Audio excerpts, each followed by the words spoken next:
I've tasted many different wines from all over the world. What's made me the most curious is the Chinese spirits, baijiu. I am a liquor connoisseur, so I would be remiss if I didn't take the leap and explore the mysterious Chinese baijiu. Oh, 出发! My destination is Bozhou, a famous historical city in the Huanghui Plain in the middle of China. In the 16th century BC, it was the capital of the Shang dynasty, the second dynasty in Chinese history. It was one of the origins of Chinese civilization, and it's where I'll start my trip into the Chinese spirits, baijiu. I'm now approaching my destination for the baijiu trip, Gujing. It's where Gujinggong liquor, one of the top 8 Chinese brands, is produced. This is pretty amazing. In this small town that's named after the Chinese spirits, you can actually smell the wine in the air. It's like the town is drowning in liquor. Bozhou has a rich grain yield and very high-quality groundwater, so it's a perfect environment for winemaking. And the people of Bozhou haven't wasted any time.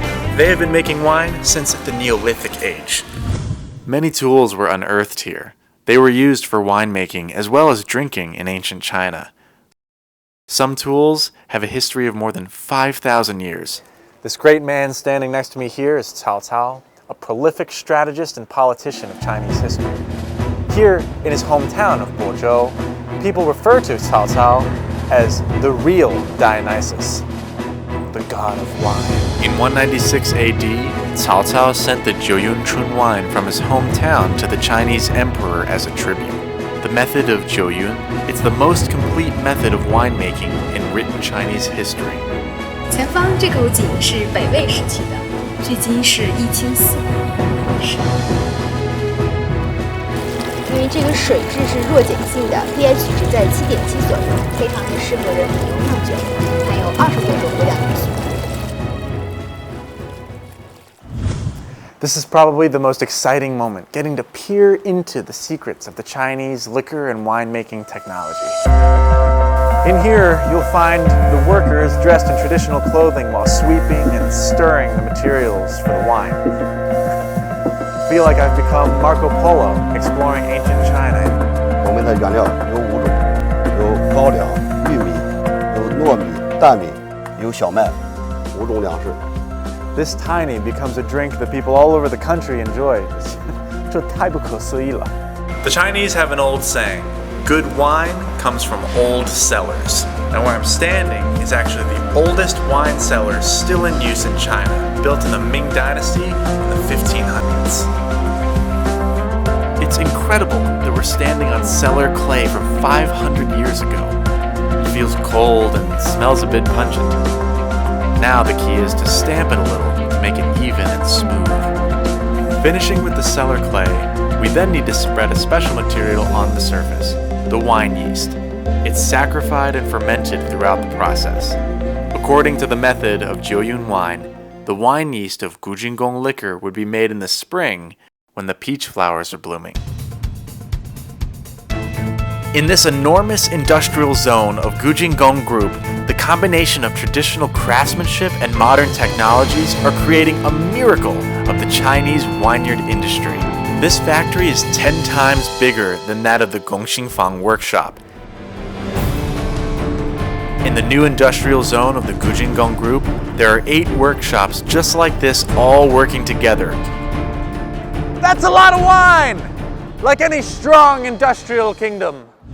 The raw wine essence would be stored in the underground cellar after distillation. The storage conditions of the liquid is also very important. I invited Jia Shuping as my guide. He's a famous expert in the liquor body design for baijiu.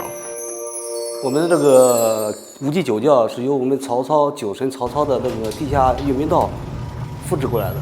整个酒窖有多大？整个酒窖有51900平方米。这么不可思议！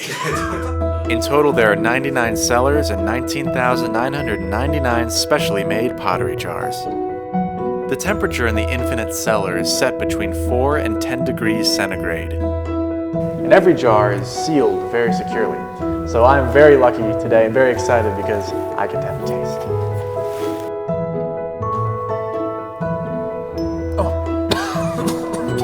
有点辣。这个白酒不是这样喝的，轻轻的闻香，然后慢慢的喝一小口，把酒液布满舌面，体味这个酒的香气。Wow. Very good and very strong. As a pioneer of Chinese baijiu in the international market, Gujinggong Group is dedicated to bringing Chinese baijiu to a world stage. 以后在我的国家，我也能买到古井贡酒吗？是的，期待这一天。Throughout this journey, the Chinese baijiu has metamorphosized from a mere idea to a tangible culinary and cultural experience. Perhaps in the near future, next to all of the whiskey and brandy bottles and bars across the world, we'll see a third choice, Gujinggong liquor. Cheers!